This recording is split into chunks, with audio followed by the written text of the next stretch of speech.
Hey everyone, this is Josh Rickhurk here with you once again, and now it's time for episode 95 of Album of the Day. And I apologize that I didn't get to do one last weekend because I wasn't feeling too well. I had been suffering from sort of a spring cold, so I did go to the doctors, and I'm doing just fine. It's just it's this time of year. And this is one of those rare times where I'm deciding to do a review on a Tuesday morning because I actually have a day off school today. So I figured I'd go ahead and do this. Excuse me.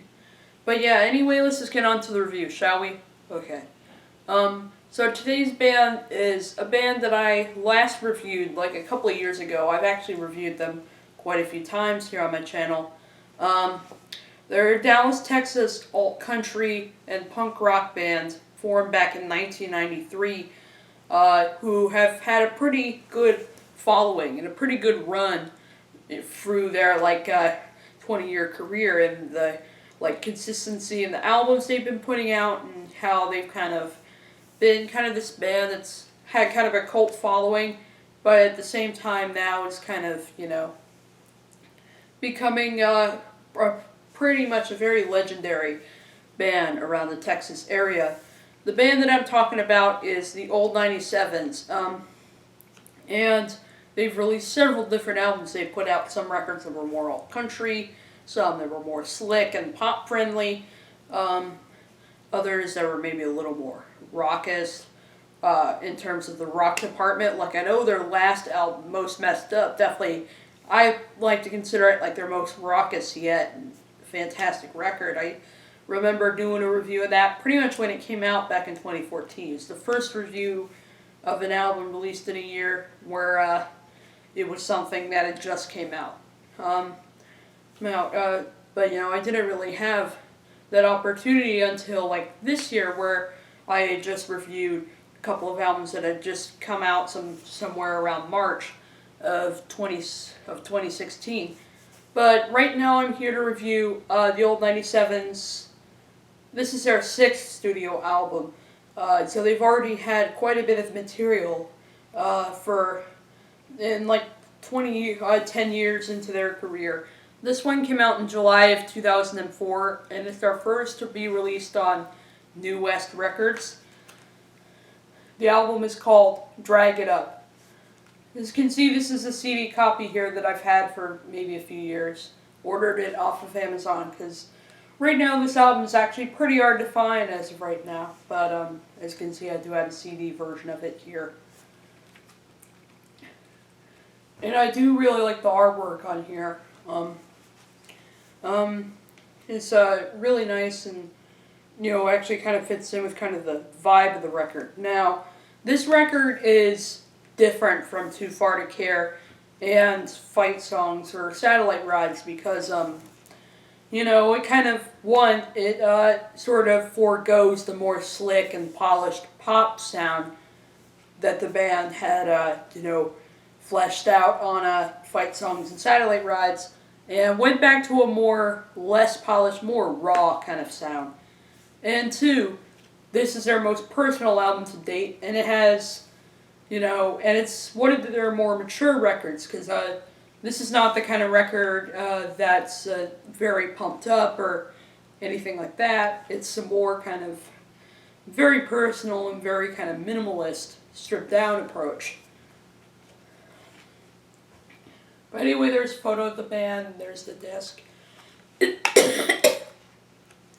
And there's art, and then, of course, there's artwork underneath it.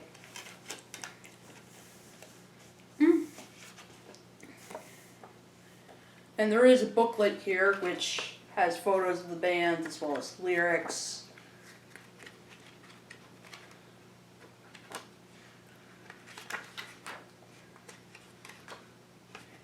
Some of the credits.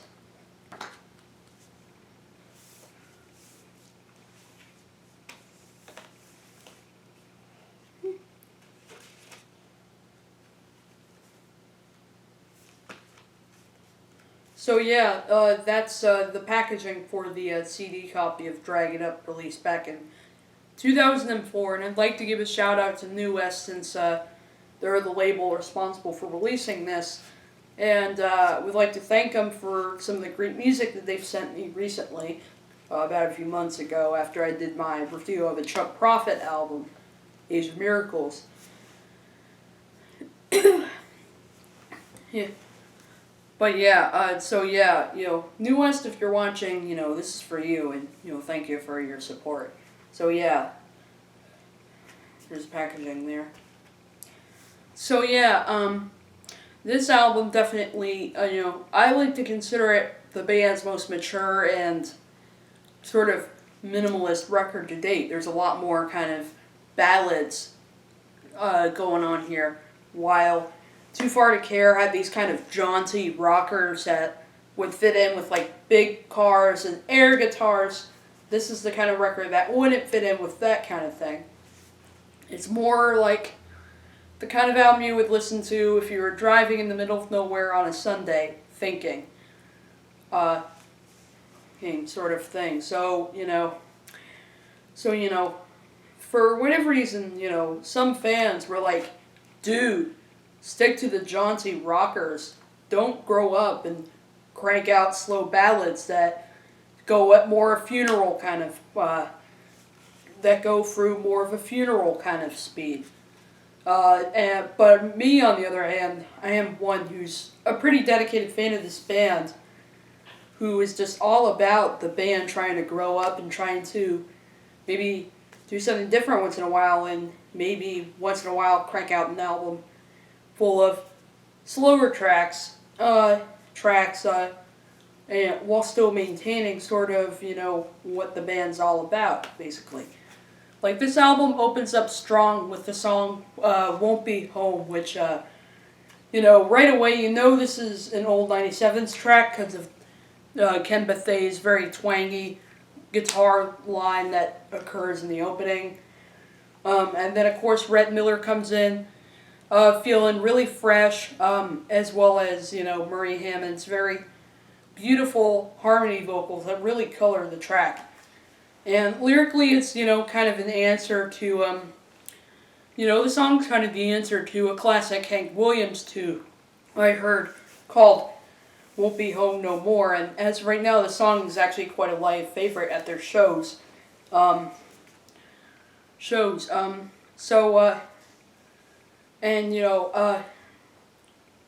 Lyrically, it's, sort of, pulls you into sort of, this album is definitely one of the band's darker albums, too. I mean, Satellite Rides had a bunch of catchy, light kind of, power pop bangers, but this one, on the other hand, is a lot more subdued and, and as I said, shows the band going into maybe darker territory, I think. And the next track on here, sort of, shows you that there's going to be a lot more, like, more stripped down and, and more kind of ballads on here. Once you get into the next track, Moonlight, which, is a pretty sad song, it's kind of, about, this guy, he's very lonely, and he wants someone to love him, and he does see this one girl around town, but, and he tries to, get in contact with this person, but yet at the same time, he can't quite do it, because this person's kind of, hiding from him all the time, and, he gets kind of, depressed when he sees people, having fun out there, because he's just kind of a lonely, sad sack a little bit. Like, I would say this is the kind of song that, it would be a perfect Valentine's Day song for anyone who's a single, who's just really lonely a lot of the time. So yeah, it's definitely one of the most heartbreaking moments on the album, but yet one of the most beautiful that, is, fueled up by this really nice sort of, sad guitar riff from Kabila, as well as this gorgeous pedal steel riff coming from in case you know who's playing the in case you don't know who's playing the pedal steel part, it's Chris Lawrence, and his performance on this song really colors the track in such a way that really, fits in with kind of the, loneliness that this song has, and yeah, definitely one of the most beautiful, like more kind of country kind of songs in the whole album. The next song on here is a shorter track called "Borrowed Bride," and although this isn't the best song in the album, it's still kind of a fun, loungy sort of, almost piano-driven rocker, because there is piano on here played by Archie Thompson, which I think, really the highlight of that song is pretty much the piano that Archie Thompson provides on there. That sort of, chugs along with the song pretty much. Yeah, sorry about all the coughing, just have a little phlegm right now. And then you get into the first song on here where Murray sings the lead vocal, called Smokers, and this is the one track where the album gets his name from, because it gets his name from a lyric in here, dragged it up, coughed it up, sat up wondering where you gone to, and while this song may be a little silly lyrically and maybe not as memorable, what really intrigues me about this track is the energy and how rhythmic this song is. Like Kabila's riff on that thing, just killer. As well as Murray doing some, as well as I do really like that part in the middle where Murray's doing his classic like oohing on top of Rhett going ba ba da ba ba, like that combination of harmonies just sounds really nice on there, as well as Murray just kind of belting out his cooing like at the end, and so that's that track, and so I can see why the band kind of plays this song live actually quite a bit, because it has the energy that really kind of fits in with their live show. So there are plenty of songs on here that go more at a slower funeral-like pace. That I can see why the band has performed some of these songs live, because they would probably sound a little lousy at live shows a little bit. Maybe a little bit. But then next you get into a really weird moment on the album where we get Kabila singing the lead vocal on a song called Kabila. So yeah, it's kind of a surprise to see, the least trained vocalist in there providing lead vocal, but yet he's such an expert at guitar playing.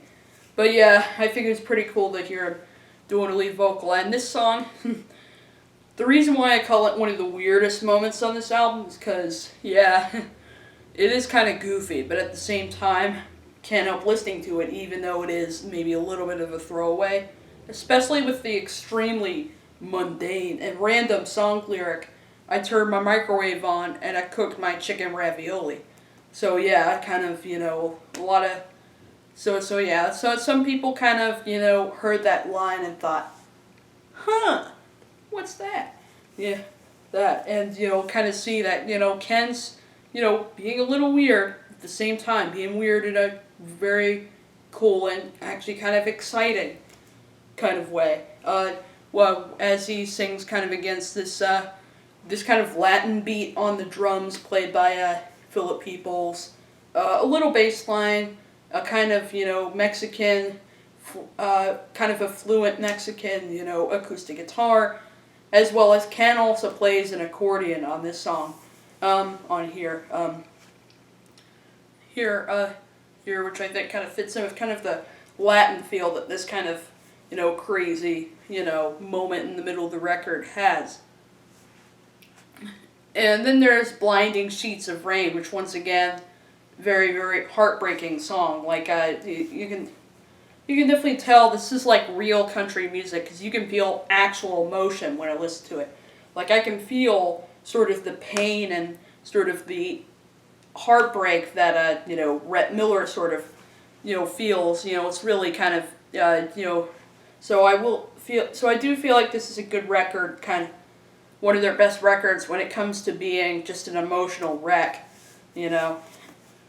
And this one's kind of about, this relationship where the woman like walks out on the man when he was blind, and then he prays that and he says, it's, things are getting ugly, and it's kind of raining in his head all the time and outside, so he's kind of praying that.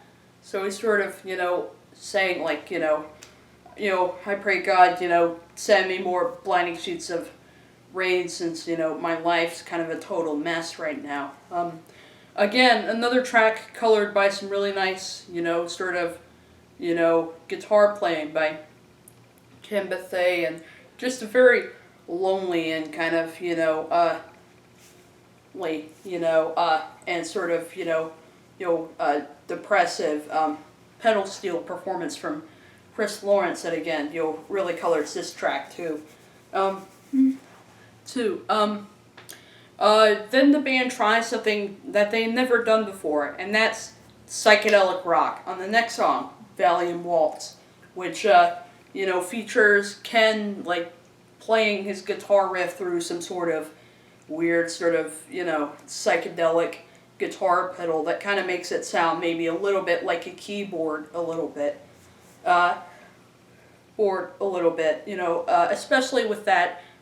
Especially with that pretty cool riff that he does at the end. And I think the psychedelic feel of the song really does fit in with kind of the, druggy theme of the lyrics. It's about, obviously, he's kind of talking to this, man who, like, knows about this girl who pours herself out by, taking Valium pills all the time, and kind of, he kind of, ends up somewhere, where he shouldn't be, because her mind's kind of being controlled, because he's saying, wander around her, but never sleep with her. And then, the ending lyrics are kind of melancholy, because it talks about, wondering how long for your pear-shaped and wrinkled and wind up on windowsills all knotted up. So it's a pretty, dark and kind of vivid lyric, sort of talking about death a little bit. Death a little bit. So yeah, that definitely one of the kind of, so the psychedelic feel kind of, fits in with kind of the, sort of, heavy weight of, sort of the, lyrics. Plus there's also this backwards piano that's used in the song that's, it's basically a backward loop of Mark Neal's daughter, Sarah, playing some piano. It's like a backwards loop of that, as Mark Neal is actually the producer of this album, and he's also done work a little later with the Black Keys. By far one of the most beautiful ballads on here that really sticks out to me is In the Satellite Rides a Star, which once again we get Murray singing, and I think this is maybe probably the better song Murray has on here, because it's just really, some really beautiful guitars on it, and has one of the most, gorgeous vocal performances on the whole thing. The lyrics don't really reference, actual, real stars in the sky, but I did hear in this case it does kind of, in the Satellite Rides a Star, they mean this hard to understand world with someone famous, sort of, in this world that doesn't have the right to go so many a mile or anything like that, but yet the famous star really does. So that's kind of what the song's about. And the music video for it features this guy doing some air guitar to it, which I think is a strange combination, but at the same time kind of works kind of the slow pace of the song, because the air guitaring is in slow-mo in that video. And then there's The New Kid, which is by far one of the angriest old 97's songs I think is, out there. But at the same time, just really killer track, and Rhett Miller does one of his best vocal performances on here, where he just belts it out and he's like yelling at the end.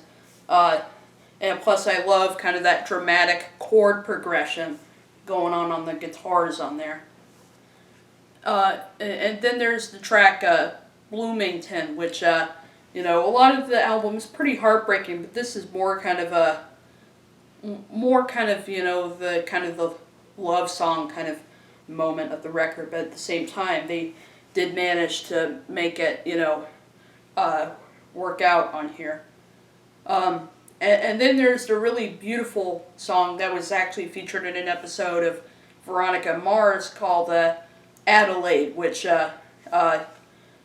showcases Rhett Miller doing a real beautiful, like, sort of double-tracked vocal in the chorus, as well as Kim Bethea, playing these really, like, this kind of beautiful, very kind of, colorful notes on an acoustic guitar.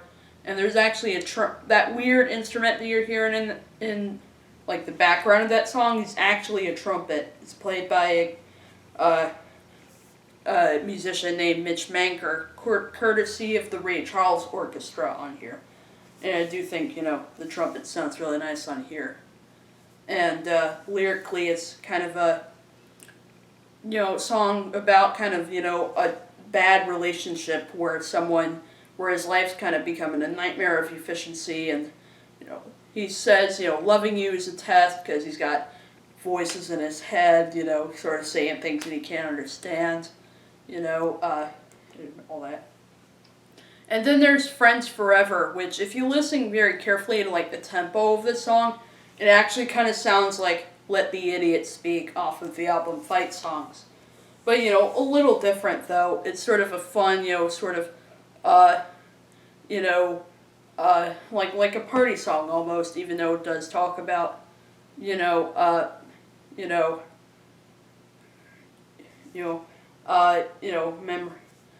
I'll have to figure out what it's about, even though, I do know Rhett Miller says kind of like the moral of the song is the high school kids are wrong.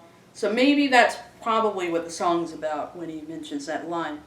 And there's like this big like gang vocal that occurs in there between all four members in the chorus, which makes it sound kind of fun. And then it closes with by far the saddest song old 97's have ever done, which that song would be No Mother, whom they dedicated to a bartender that they knew who accidentally was killed by a drunk driver somewhere around 2003. So that kind of inspired the band to write a song. And tribute songs, on paper they can sound a little cringeworthy and cheesy and kind of, sappy, but I think the old 97's did a really nice job here with this track right here that closes Drag It Up, called No Mother.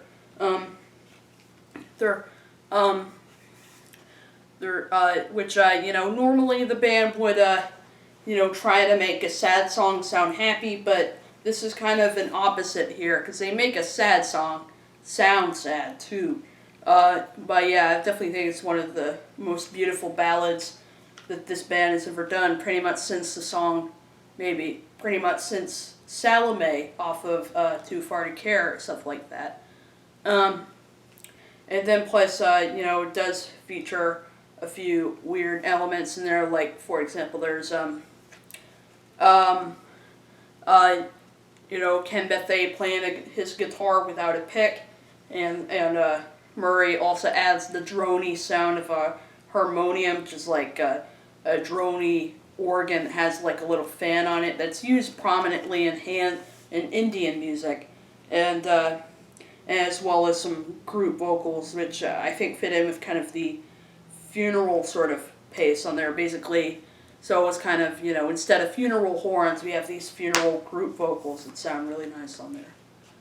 So yeah, I'm going to have to stop the review, but I'm probably going to have to give this album maybe a 7 or an 8 out of 10, because like, it's not their best record, but still, there's plenty of moments on here that make it a great album. So yeah, that's my review of Drag It Up. By far the most mature old 97's record. See you for episode 96.